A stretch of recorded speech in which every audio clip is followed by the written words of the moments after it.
मेरे प्यारे साथियों, वाहिगुरु जी का खालसा, वाहिगुरु जी की फतेह।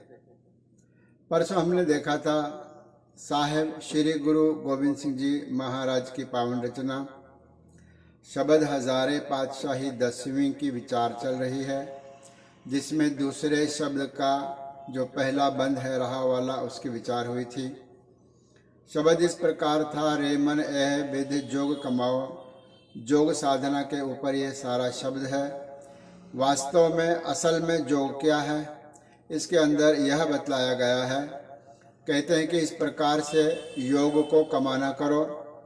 सिंगी साच अकपट कंठला, जो सिंगी है साच को ही यानी सत्य को ही सिंगी बनाओ, और अकपट कपट से रहित होकर के ही इस भावना से ही वह कंठला, वह माला पहनो।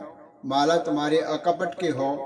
ध्यान विभूत चढ़ाओ, परमात्मा के नाम का जो ध्यान है उसी को विभूति बना करके अपने शरीर और मन पर चढ़ाओ, रहाओ। यहाँ पर विश्राम है। यहाँ तक हमारी विचार हुई थी। आगे इसी को गुरु महाराज किस प्रकार से समझा रहे हैं, आओ हम सब मिल करके इसका चिंतन करें। गुरबाणी के अंदर आगे फरमान है, ताती गहो आत्म बस करके भिक्षा नाम आधारंग। ताती गहो आत्म बस करके, आत्म बस करके, आत्म अपने मन को, आत्मा को वश करने के लिए जो किंगूरी बजाते हैं, ताती, ताती का अर्थ है किंगूरी। जो योग साधना करने वाले जोगी हैं वह अपने हाथ में एक किंगूरी, एक प्रकार का बाजा वाद्य है, वह रखते हैं और बजाते हैं। तो कहते हैं कि वास्तव में किंगूरी क्या है, कैसी होनी चाहिए योगी की। वो जो स्थूल किंगूरी बजाते हैं उसका इतना कोई लाभ नहीं है, जितना कि कहते हैं कि आंतरिक जो हमारी किंगूरी हो, कैसी हो, ताती गौ आत्म बस करके, अपने आत्मा को बस करने वाली रूपी जो किंगूरी है वह योगी के हाथ में होनी चाहिए। योगी के हाथ में ऐसी किंगूरी हो जिस किंगूरी से हमारी जो आत्मा और मन है वह बस में आ जाए। आत्म बस करके अपने आत्मा को, अपने मन को, अपने विचारों को, अपने बुद्धि को अपने हाथ में ले लें, यानी बस करके रखें। किसी प्रकार से इधर उधर उसे जाने न दें। स्थिरता का भाव है, स्थिर करके रखे मन को। भिक्षा नाम आधारंग, भिक्षा नाम आधारंग का अर्थ है कि जो भिक्षा मांगते हैं एक पात्र लेकर के, वो कहते हैं कि भिक्षा बनाओ नाम को, उस परमात्मा के नाम रूपी पात्र को ही भिक्षा का पात्र समझो। और इस प्रकार उसका जो आधार है, जिस प्रकार से वो झोली फैलाकर भिक्षा मांगते हैं, वह झोली नाम की हो। भिक्षा नाम आधारम, परमात्मा के नाम रूपी झोली हो, जिसके अंदर परमात्मा का नाम पड़ जाए। बाजे परम तार तत् हर को, उपजय राग रसारंग।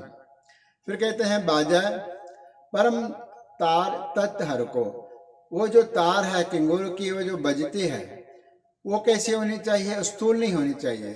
स्थूल का अपना महत्व है, वो अलग है।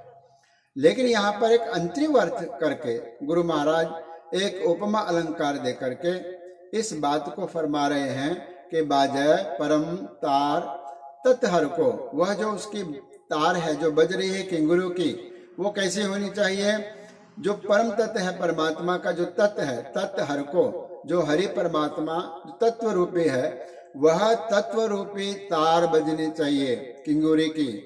और किंगुरी जो है वह ऐसी होनी चाहिए कि जिसके पकड़ने से मन बस में आ जाए, और वह जो परम तत्व है वह परम तत्व के रूप में ही हमें बाजे, वह बजता है। वह तार जब झनझनाएगी तो कैसी हो, वह तत्व रूपी तार हो, सार रूपी तार हो, ब्रह्म रूपी तार हो, परमात्मा रूपी तार हो। उससे फिर क्या होगा, उपजय राग रसारंग, उससे फिर जो राग निकलेगा, रसारंग का अर्थ बहुत रसीला, जिसको हम कहते हैं कि अंतर आत्मा की जो धुनी होती है, जो जैसे कहते हैं कि अनाहत नाद की जो धुनी होती है, वैसी मीठी मीठी राग का जो है सो निर्माण होगा, उपजय बजेगा। इस प्रकार से रसारंग, बड़े रसीले स्वाद वाले, अर्थात इसका जो भाव होगा कि जब हम परमात्मा के नाम की झोली भिक्षा की बनाएंगे और किंगोरी के अंदर तत्व रूपी परमात्मा को ही हम बजाएंगे, तो उसके अंदर से जो राग निकलेगा वह बहुत रसीला होगा, अर्थात वह मन को प्रसन्न करने वाला राग होगा।